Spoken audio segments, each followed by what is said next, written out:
empezar hablando de raptomovilidad que ya han hecho el cambio clínico y que ahora pueden surgir algunas dudas que si quieren las pueden preguntar. Y otra cosa, a ver, cuando yo anoto ahora que soy yo la que anota, no me pueden llamar y decirme, yo dije, doctora, yo participé, yo hablé, pero no estás en mi lista. O sea, ya no es que el delegado, yo no estás en mi lista.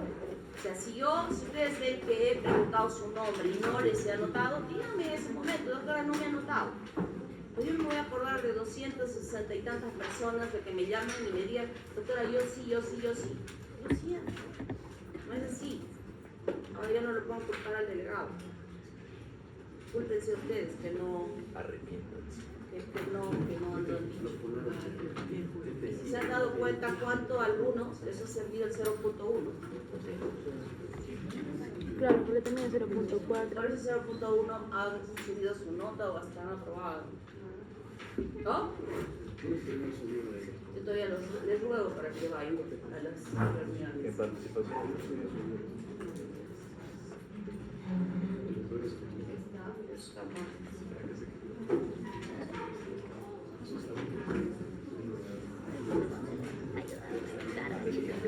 De hecho, mis apuntes de lo vamos haciendo mientras estamos. Sí, voy a anotar ahí mismo. En la dieta, claro. Bueno, vamos a ver que el virus de la rabia está incluido en la familia Rhabdomylidae, en el género Lyssavirus, justamente. Pero dentro de esta familia también hay otros géneros como el vesiculovirus, que es el virus de la estomatitis vesicular, que generalmente da a los animales, y otros rhabdovirus que infectan invertebrados, plantas y otros vertebrados. A nosotros solo nos interesa el Lyssavirus porque en ella está incluido el virus de la rabia, que tiene esta característica que ya la conocen ustedes desde la primera clase, creo, una de las primeras clases cuando les mostré cómo era esta forma de la morfología de este virus.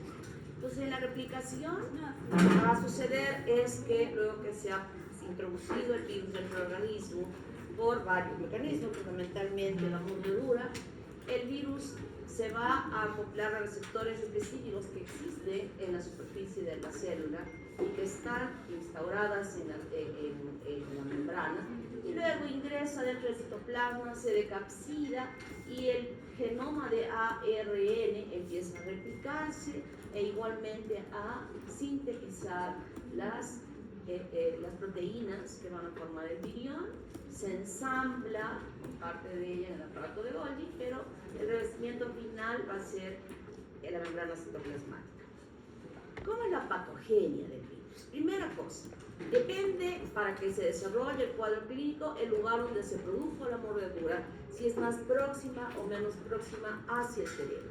O sea, el virus no se forma o no se forma viriones a lo largo del sistema nervioso en toda su extensión, desde que haya sido depositado en la piel de la persona o en el músculo donde se ha podido presentar.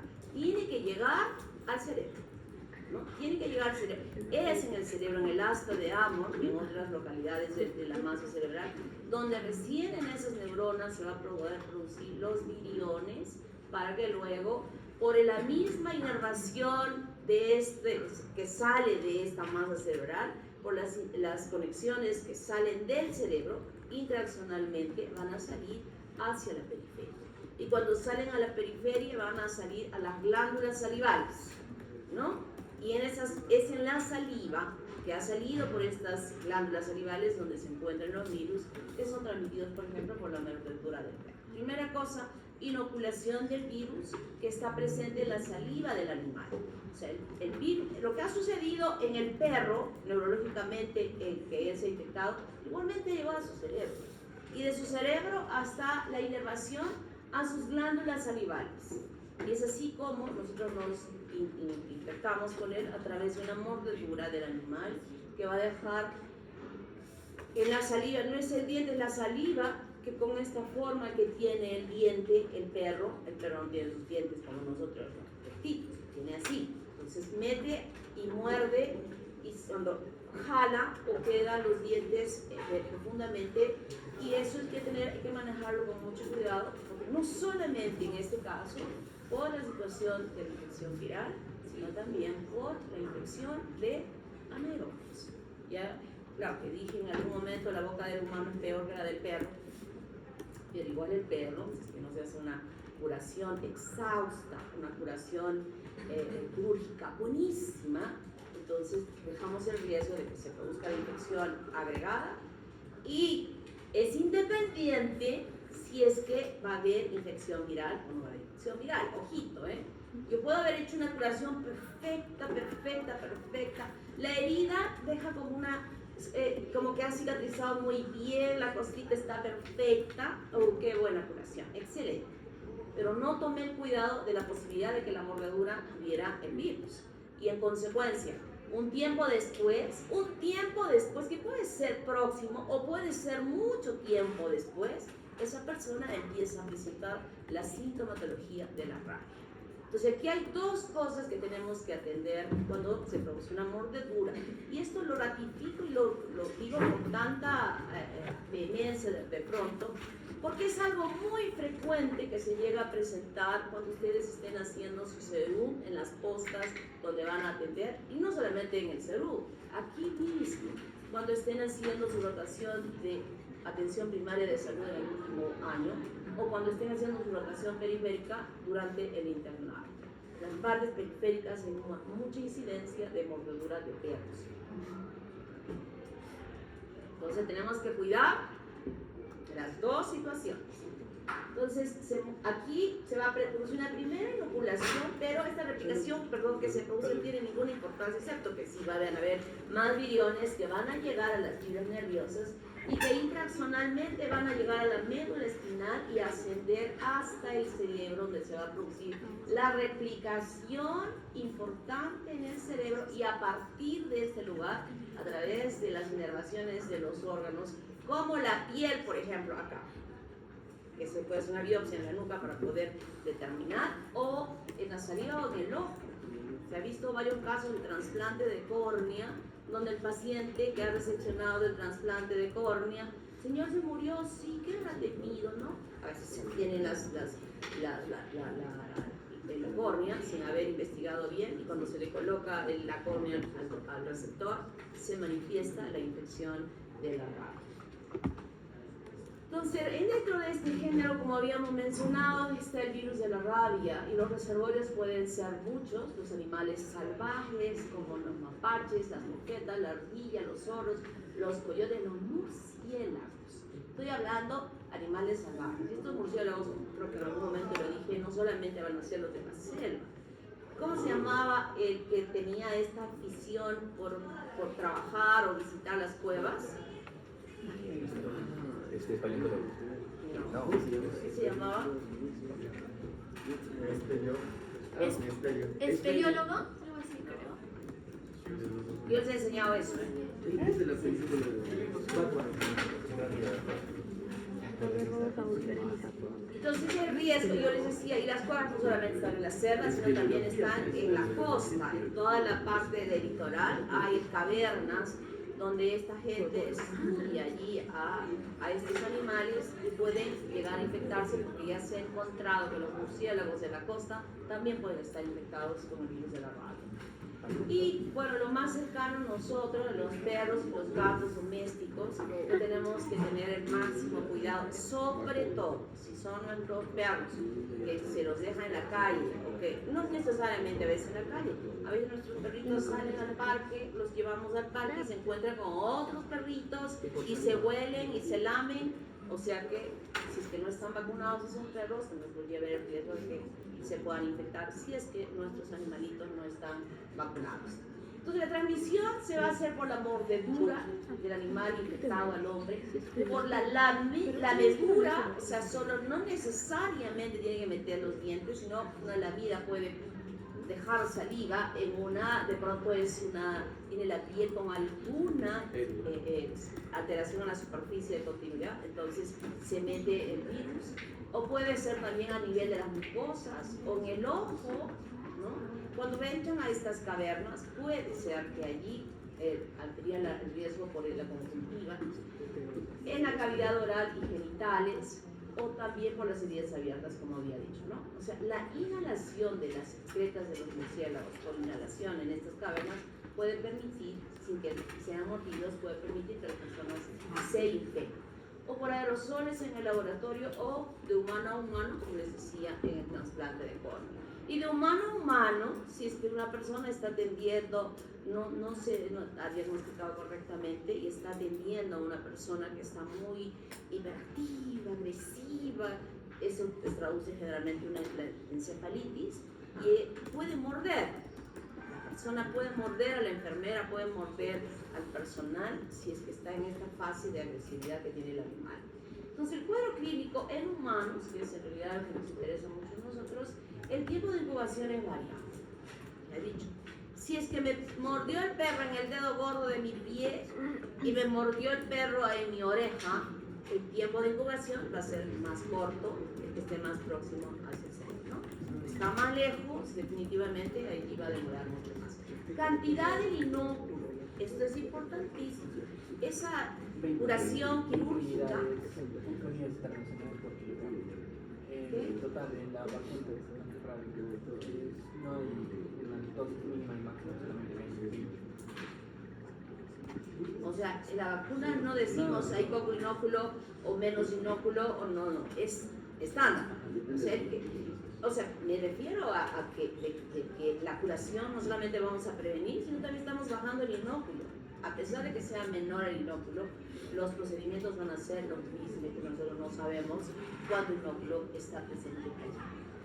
O sea, no tenemos nada, no vamos a manejar de acuerdo a ello, ¿no? Resistencia del hospedador, la distancia y la fase prodrómica se caracteriza por fiebre, por náuseas, por vómitos, por cefalea, por anorexia, sensación anormal o dolor o parestesia, como adormecimiento en el lugar donde se produjo la mordedura, se queda como de esa sensación.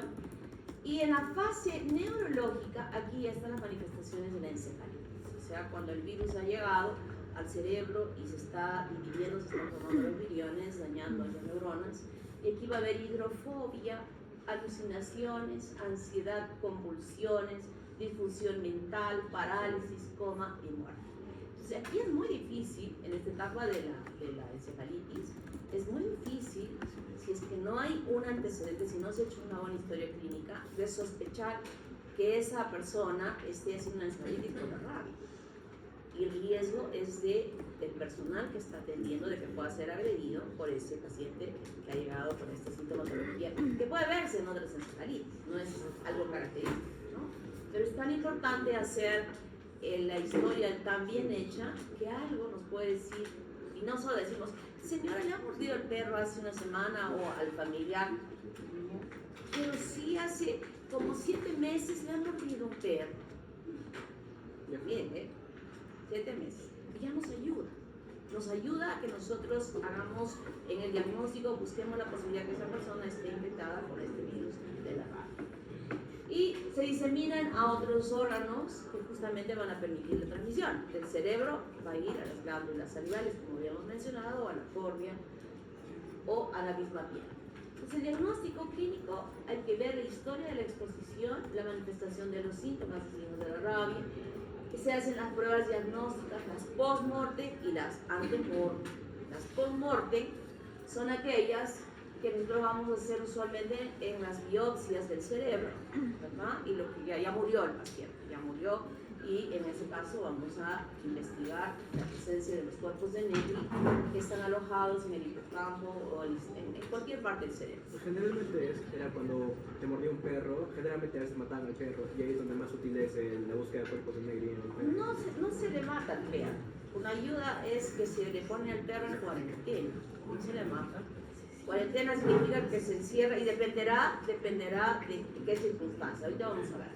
Y antes de la muerte, aquí sí podemos detectar los antígenos virales en biopsias de la piel, generalmente aquí en la parte de la nuca, donde podemos encontrar al virus, o por PCR la presencia del virus, el aislamiento del virus en cultivos celulares, pero lo más rápido y próximo que nosotros es las pruebas de ELISA, porque ya se han formado los anticuerpos y podemos determinar si estaba o no está infectado con el virus, ¿no?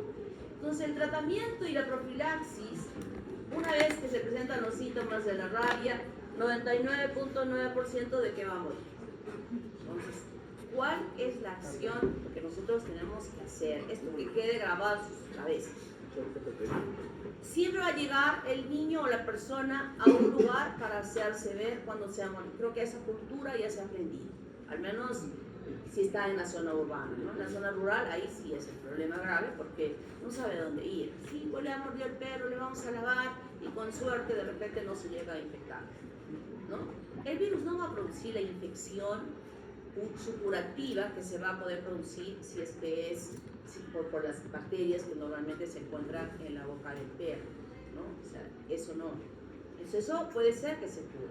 Lo que no se va a ir, no se va a ver es la posibilidad de la infección. Entonces, cuando un perro llega, cuando una persona llega a emergencia o a la posta o donde sea, lo primero que se hace es lavar, lavar y lavar y lavar con jabón, después con suero fisiológico y lavar y meter la pinza en el hueco ese donde dejó el perro ahí clavado, y cuanto más grite el paciente mejor. Estamos haciendo una buena curación quirúrgica y lavamos y lavamos y lavamos y lavamos, ¿no? Hemos hecho una parte importante de prevención de la infección bacteriana con esto. Con eso que hemos lavado y lavado y lavado y lavado, estamos previniendo. Nuestro objetivo ahí no es el virus, estamos previniendo la infección bacteriana.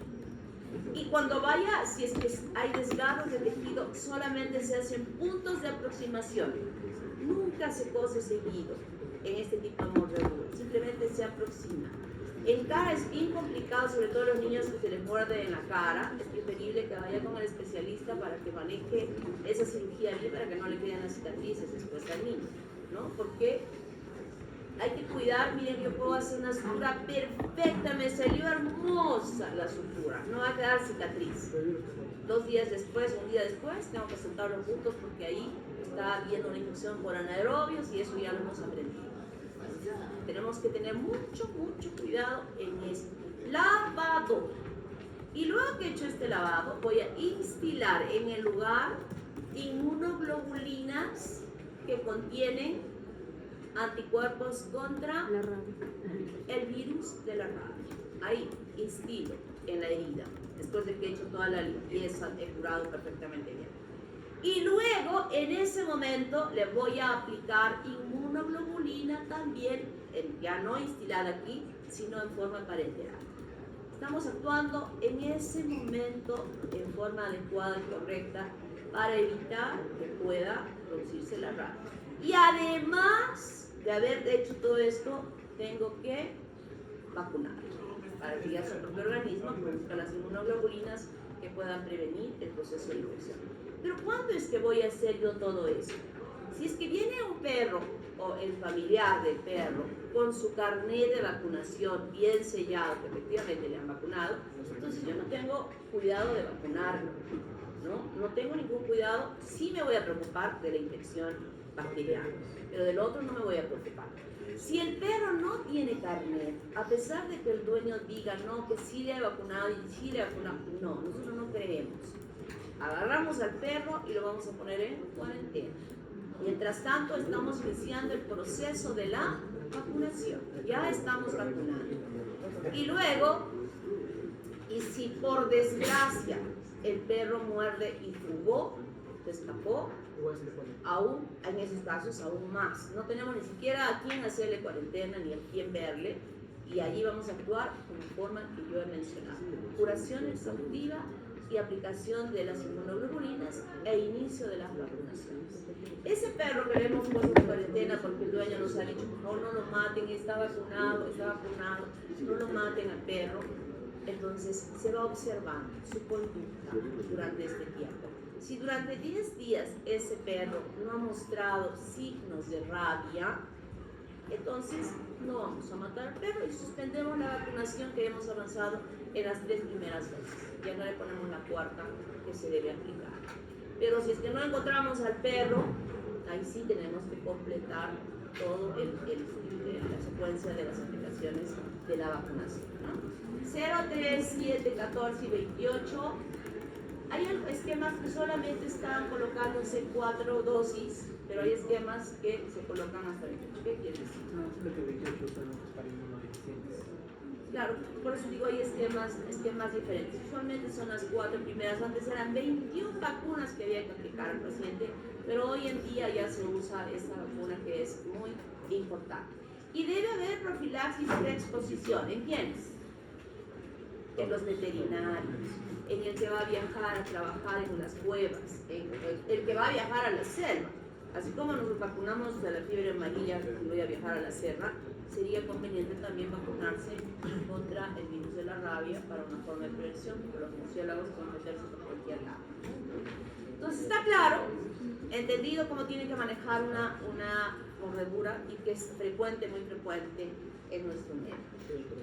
Casos de rabia humana en el Perú hasta el 2024, semana 8 del 2024, semana 8 del 2024, miren, 2 casos con una defunción. Uno es el.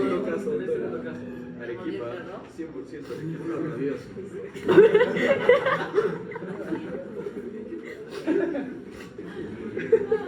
Me voy arequipeño.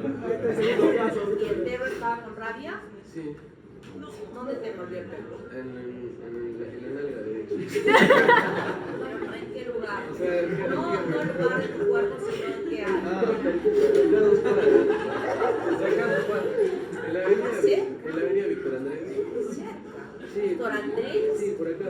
¿Y estás seguro que el perro tenía rabia? Sí, estaba con saliva, tenía los ojos rojos. Y ¿Lo agarraron al perro? yo denuncié, pero no me hicieron caso y siguen sueltos. Es una tomada, claro. Detenido el terror. Se van por atrás. El viento de Por grillo. acá, por donde están esos departamentos, están por ahí. ¿Hace cuánto tiempo pasó eso? Hace 4 meses.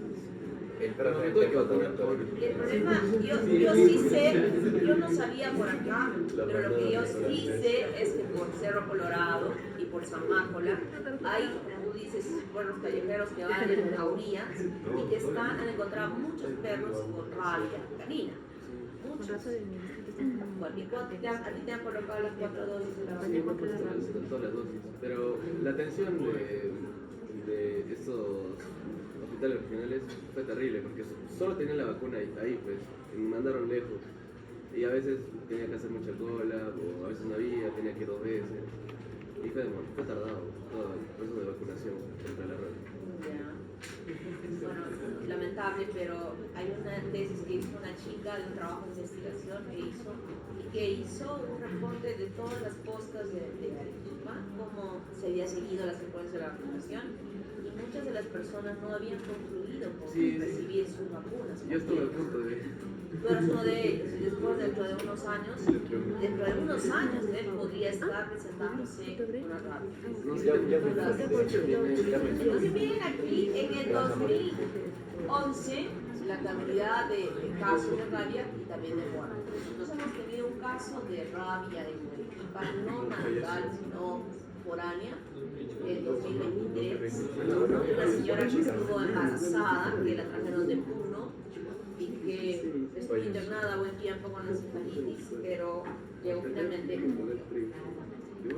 Arequipa está, bueno, este es el 2024, del 2017, no hay casos, aquí hay el 23 justo aquí está la defunción, y el Loreto.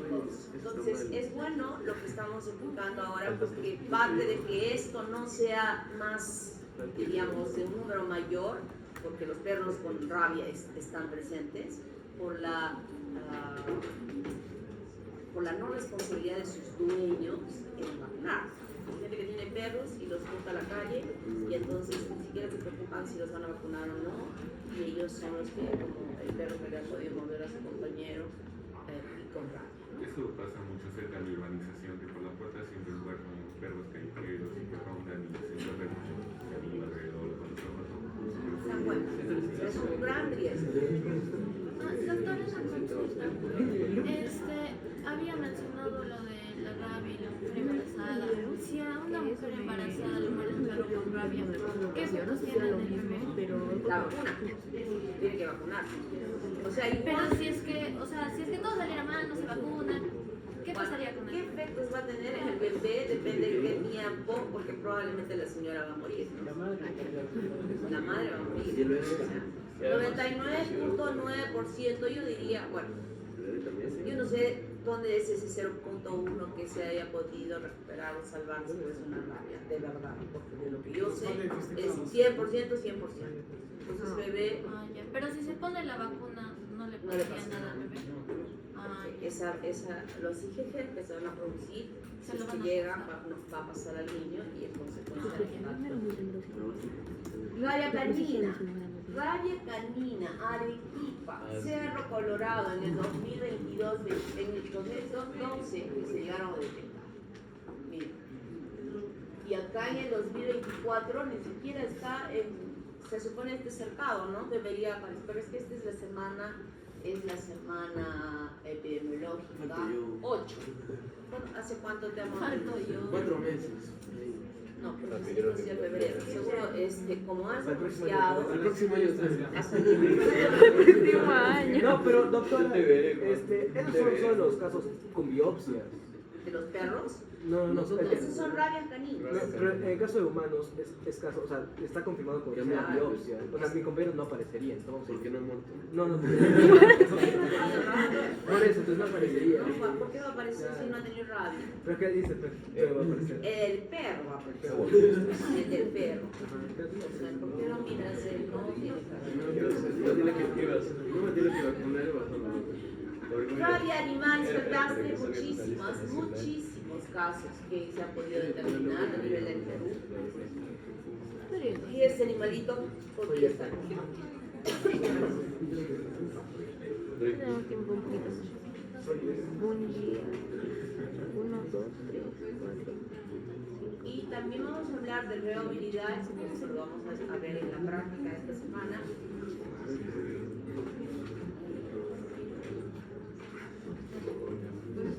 Es triste no tener power pack.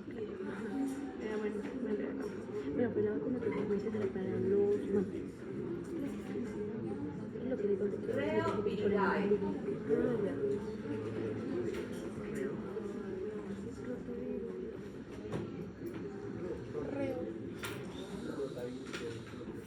Yo tuve reservas.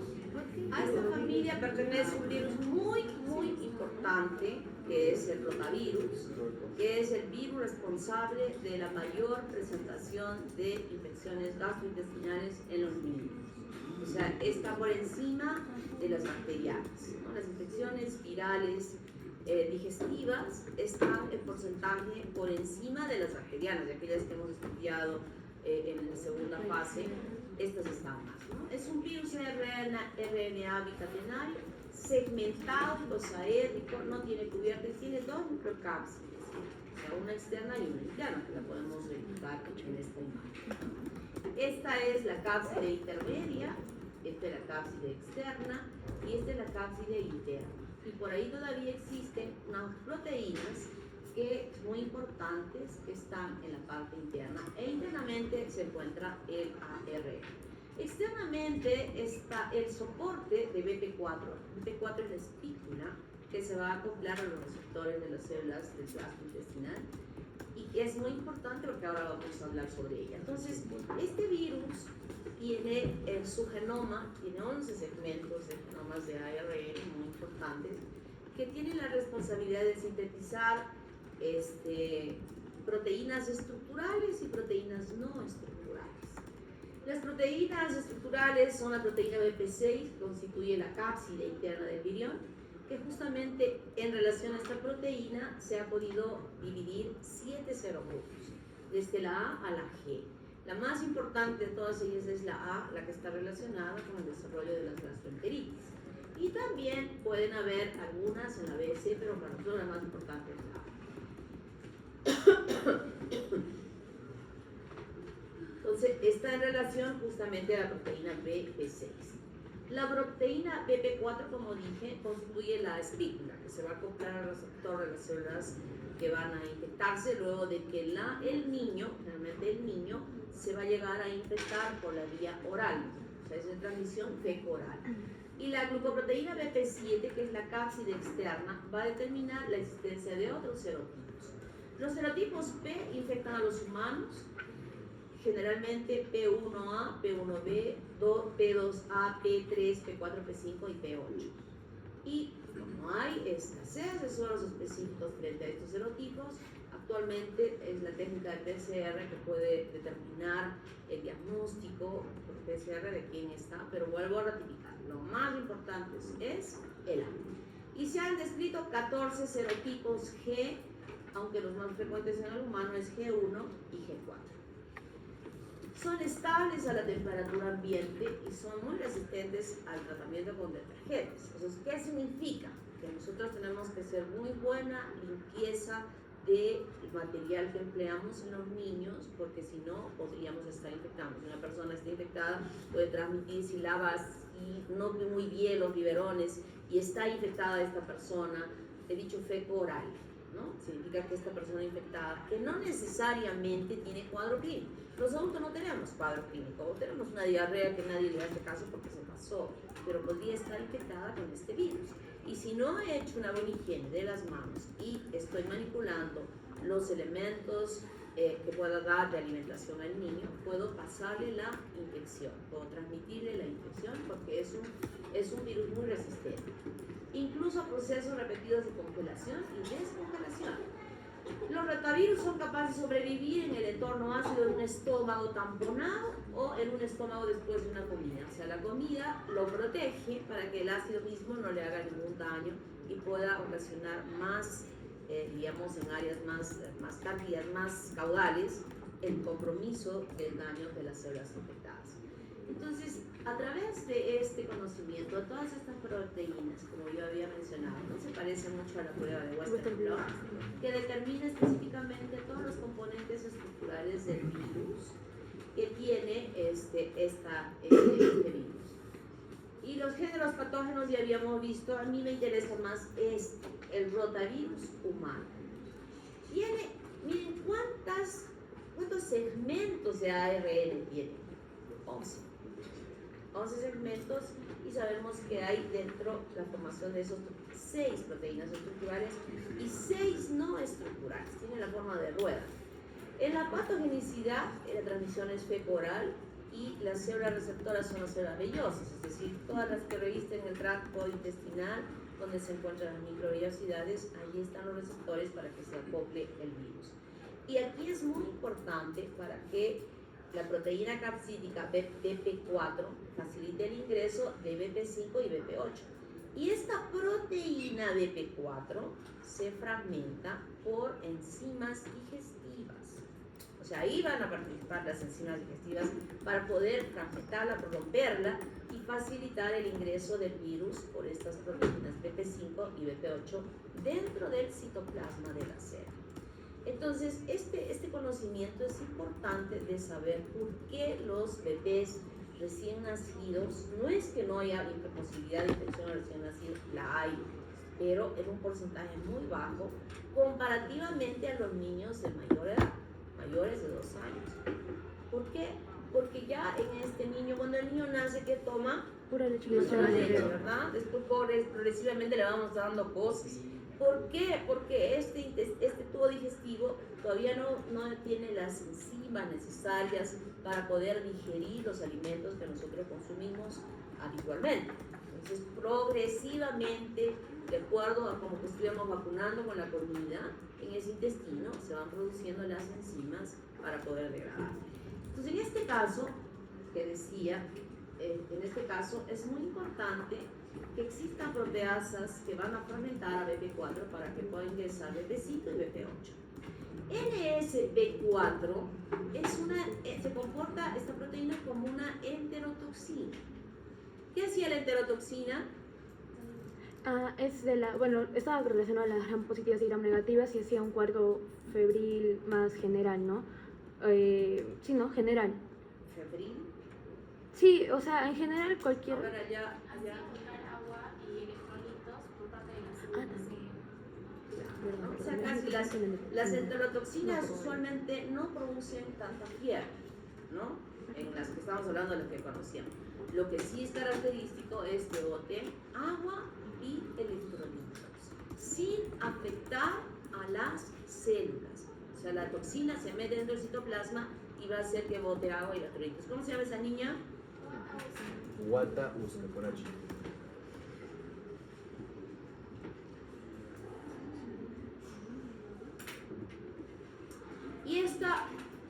Y también va a alterar el epitelio y va a evitar que se produzca la absorción de los carbohidratos. Está haciendo calor, ¿no? Sí, doctora.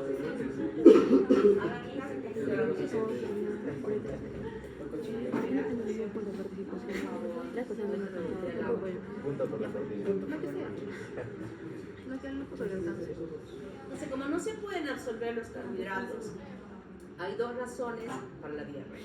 La acción de esta proteína, la NSP4, que es actúa como una enterotoxina, y por otro lado la alteración de la vellosidad que evita la absorción de los carbohidratos. Entonces, ¿cómo va a estar la osmolaridad en la luz del intestino? Hiperosmótica. Aumentada. Se va a jalar líquido, entonces es una diarrea hiperosmolar. Entonces, ¿en qué tiempo es que da esta diarrea? 6 a 24 meses. Antes de los 6 meses, Leche. el bebé no tiene las enzimas, entonces no se infecta. Pero no es el 100%. Ojo, no es el 100%. Hace algunos años en la clínica San Juan de Dios, de pronto los niñitos de neonatología que habían nacido empezaron a tener diarreas, bebitos recién nacidos. ¿Qué es esto, no? Cuando hicieron los estudios determinaron que era rotavirus. Pero ¿por qué todos los niñitos? Investigaron con el personal que trabaja ahí y encontraron que una de las señoras, las enfermeras o la técnica, no recuerdo bien, estaba infectada con rotavirus y era ella la que había estado transmitiendo la infección a estos niños. Entonces no es que siempre diríamos en porcentaje mayor se da entre los 6 y 24 meses y con menor porcentaje o sea, 92% de neonatos es asintomático, pero el 8% sí lo es. Estos niñitos de la clínica San Juan de Dios estuvieron presentes y no producen inmunidad. O sea, no me refiero a que no haya vacunas para estas, sí hay, sí alivia y está ya dentro de los programas de vacunación de nuestro país, pero no es que un niño que se haya infectado con un niño que se haya infectado con este virus, que haya tenido una diarrea por rotavirus, pueda no tener nunca más una infección por rotavirus, puede tener, ¿ok? Lo puede tener. Entonces, esta es una imagen que casi ha variado. Definitivamente el uso de las vacunaciones ha variado, que antes era 400, esto es a nivel mundial, 440.000 muertes por este rotavirus, ahora están en la mitad, 220. Entonces, el uso de la vacunación, que está dentro de los programas de vacunación de los niños, ha disminuido la posibilidad de las muertes de ellos. ¿Y las muertes por qué se dan? Deshidratación por dieta. Bueno, era deshidratación, pero también por los electrolitos, entonces se está descompensando. ¿Por qué? Por la pérdida de electrolitos. Se supone que aparte Cuando de la hablamos de deshidratación, estamos hablando de pérdida de agua y electrolitos. Esta semana solo tienen un caso clínico, que es justamente la diarrea por rotavirus. Pero quiero, y asumo que todos los profesores también, quienes estén en mi grupo, quiero que haya alguien que explique perfectamente los tipos de deshidratación, las causas de deshidratación, el examen físico, las manifestaciones clínicas de la deshidratación y el tratamiento de la deshidratación. O sea, van a pasar al siguiente semestre aprendiendo esto. Bien aprendido. A los menos los que están en mi grupo, yo siempre después de los casos clínicos les tomo examen. Entonces ellos van a tener que dar su examen del caso clínico que les voy a presentar con todo lo demás. ¿Qué me quieres decir? En esta diarrea no aparece ni leucocitos ni sangre en la diarrea. Y que... ¿Cómo te apellidas? Hola, Guibel. Hola, Guibel. ¿Qué quiere decir la niña ahí atrás? Ya que una de las razones de la muerte también puede ser que lo ¿Qué? que una de las razones de la muerte ser que lo conlleve a una hipovolemia o hipotensiones graves. ¿O qué? Hipotensiones graves.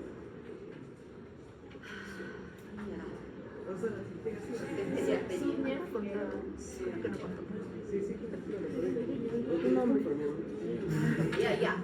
Ya no más. Doctora, ¿qué creo? Ya están ahí para... Pero puede haber una razón más de muerte.